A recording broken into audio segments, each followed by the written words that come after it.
Allah subhanahu wa ta'ala tells us in the Quran about other creations beside us. He tells us that He created the malaika, the angels, first. And these malaika or angels are created from pure light, which explains why you can't see them. Nobody sees light. You can only see what light reflects off of. He tells us that He created the jinn, and the jinn were before us. The jinn were not angels, but rather they were made from a smokeless fire. The difference between the jinn and the angels is something called free choice. The nature of the jinn was that they could make choices. Allah gave them opportunities and then let them make their own choices. Allah tells us in the Quran that there was one, Iblis, from the jinn. By the way, he used to worship Allah, you know that. He used to worship Allah exactly when the sun comes up, when it's first a little ball out there on the horizon, when it's straight overhead, and when the sun is sinking down, just when it makes a ball on the other side, those 3 times. And that's the 3 forbidden times for us, isn't it? Yeah. But when Allah created the best of His creation, human beings, Adam, He commanded all of creation, bow down, for I have created the best of my creation. And all creation obeyed Allah and bowed down, illa Iblis, except for Iblis. Because of what? What was the word that Allah used in Quran? Because of his what? His what? Kibr. His kibr. And what is the problem with kibr? Kibr from the root kabara. There's another word that comes from this same root, akbar. And who is akbar? Allah subhanahu wa ta'ala. Allahu akbar. Allahu akbar. So whenever a person stands up and says, well, I want some of that for me, doesn't work. Allah does not accept any partners, no associates. There are no gods beside God. He made Iblis aware of the fact that by disobeying him, that he would be one of the denizens of the hellfire for eternity. What did Iblis say to that? In the Quran, what did he say? What was his response? Do you remember? He said, I don't care. Just let me take him, Adam, and his offspring with me to hell. Did he do that? Was that his idea? And Allah told us in the Quran. I'm in Surah Baqarah right now, chapter 2, verse 208. O you who believe, enter into Islam perfectly. Do not follow the footsteps of the shaitan. Verily, he is to you a plain and open enemy. What were the footsteps of the shaitan? Part of his footsteps was he worshipped Allah. Part of his footsteps were that he was elevated up really high, actually, to the level of angels, although not an angel himself, right? But the footsteps that we're talking about here is when somebody starts getting so proud. Look at me. Do you know who I am? And this is kibr.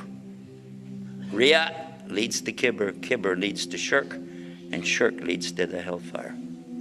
And may Allah save us from that. So this is really a good lesson for all of us to be aware of. Of course we know drinking alcohol, taking drugs, illegal sex, killing people. All of these things are horrible. Everybody knows this is wrong.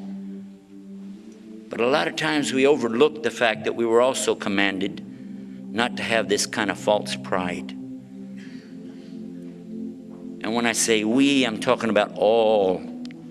Because this stands for the Jews in the Old Testament, the Christians in the New Testament, and the Muslims in the Last Testament. The same exact teaching. Get down off your high horse and walk along with the rest of the people. That's an expression we got down where I come from. And Allah tells us in the Quran, or do they think they'll enter into Jannah, paradise, without the fitna, the trials, as came to those who passed away before you? They were afflicted with severe poverty and ailments, and were so shaken that even the messenger and those who believed along with him said, when will come the help of Allah? Yes, certainly the help of Allah is near. In chapter 29, the very beginning, do the human beings think they're going to be left alone on saying we believe and they won't be tested? And for sure, Allah is going to test them just as He tested those before, to do what? And He said it, to show the truthful of those that are true and the liars in their falsehood. So what is shaitan to us? He is a test. The Prophet Muhammad sallallahu alaihi wasallam told us that every one of us, when we're born, there's a qareen, which means an intimate, a close one, attached to you like your jugular vein. That shaitan is a part of your test. That's why when we go through life, there's always somebody there trying to mess up the good things that we're trying to do, isn't it? Somebody always telling you, like even you did a good deed, you want to give some charity, and somebody's saying, you know, you show that off a little bit. Let people know what you're doing, right? Any good deed, mess it up for you. And certainly help you with all the bad deeds. Who is this devil? Is he real?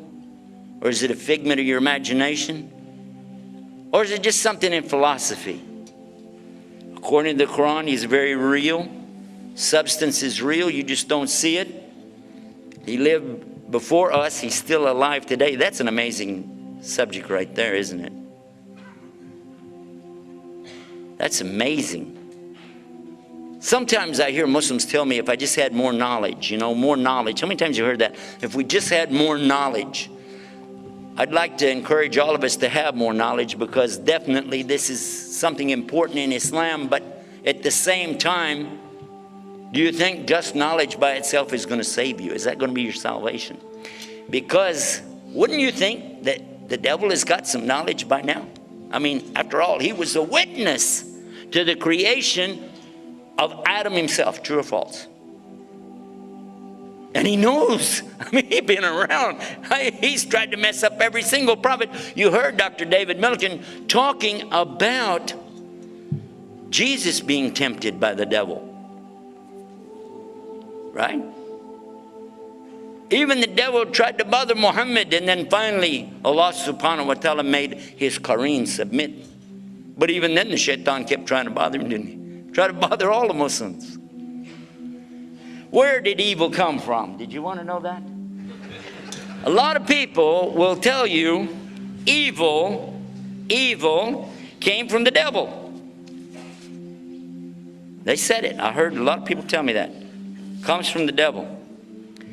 But if it came from the devil, that means the devil has power. Does the devil have any power? If he does, that means Allah's got competition. If Allah has competition, then there's a power split out there somewhere, and that means shirk. And we don't believe in that. So according to us, nobody created evil except Allah. Allah created evil. How many think that's a mistake? Is that a mistake? Is that what I just said? Did Allah create evil, yes or no? We're going to take a vote. Tell you what, before you go too far, and I'll read it for you. Say, I seek refuge with the Lord of daybreak. From what? From the evil that He created as a test for you and me. Who created it? Allah. Wow. Say, I seek refuge with the Lord of daybreak from the evil that He has created, from the evil of the darkening night as it comes with darkness, and from the evil of malignant witchcraft, and from the evil of the envier, hasad, whenever he practices hasadin, the hasad, when he practices his envy. And by the way, that's a commandment in the Old Testament for the believers in the Bible. It's like the last commandment, not to have envy. Same religion sent by God to the people before. And then finally, the last surah of the Quran. Say, I seek refuge with the Lord of mankind, the King of mankind, the Ilah, the God of mankind, and from the evil of the whisperer, Wiswas, who whispers evil into the hearts of mankind, who withdraws from whispering after he catches you with it, who whispers in the breasts of mankind, from the jinn and mankind. Shaitan is from where? From both jinn and men. So there are devils that we don't see and some devils that we do see every day. And some of them we even voted for.